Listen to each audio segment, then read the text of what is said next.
નમસ્કાર મિત્રો, તારીખ છે 16 એપ્રિલ 2026 ને વાર છે આજે ગુરુવાર। આજના વિડીયોની અંદર ચણા બજાર વિશે સંપૂર્ણ માહિતી આજના વિડીયોની અંદર મેળવીશું।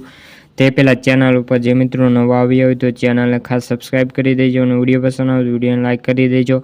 તો મિત્રો, ચણા બજારમાં ભાવ એક દિવસમાં સુધારા બાદ હવે શનિવારે ભાવની વાત કરીએ તો ભાવ નરમ રહ્યા હતા અને દેશી ચણાના બજારમાં ક્વિન્ટલે 50થી લઈને 100 રૂપિયાનો ઘટાડો પણ જોવા મળ્યો છે। ચણા બજારમાં આગામી દિવસોની અંદર હવે સરકારી ખરીદી કેવી રહી છે તેના ઉપર બજારનો આધાર રહેલો છે। હાલના સમયે કોઈ મોટા અત્યારે ડિમાન્ડ નથી અને કાબુલી છે તેની અંદર નિકાસના વેપારો પર આધાર રહેલો છે। રાજકોટ યાર્ડની અંદર આવકો નહોતી અને ગુજરાત 3ની અંદર 1010થી લઈને 1040 રૂપિયા, સુપર 3ની અંદર 1040થી 1065 રૂપિયા, જ્યારે કાંટાવાળાની અંદર 1050થી લઈને 1150, જ્યારે સફેદ ચણાની અંદર 900થી લઈને 1050 અને વીટુમાં 1080થી લઈને 1190 રૂપિયા જોવા મળ્યા હતા।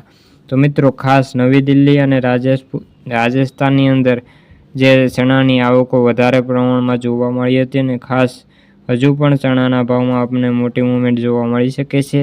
ચણા બજારમાં હવે આગામી સરકારી જે સપ્તાહની અંદર સરકારી ખરીદી વધારે વેગ પકડે તેવી શક્યતાઓ છે। તો મિત્રો, આથી ચણા લગતા આજની સરસા વિડીયો ગમે તો વિડીયોને લાઈક અને સબસ્ક્રાઈબ કરી દેજો। ફરી મળીશું બીજા વિડીયો સાથે, ત્યાં સુધી બધા મિત્રોને જય જવાન।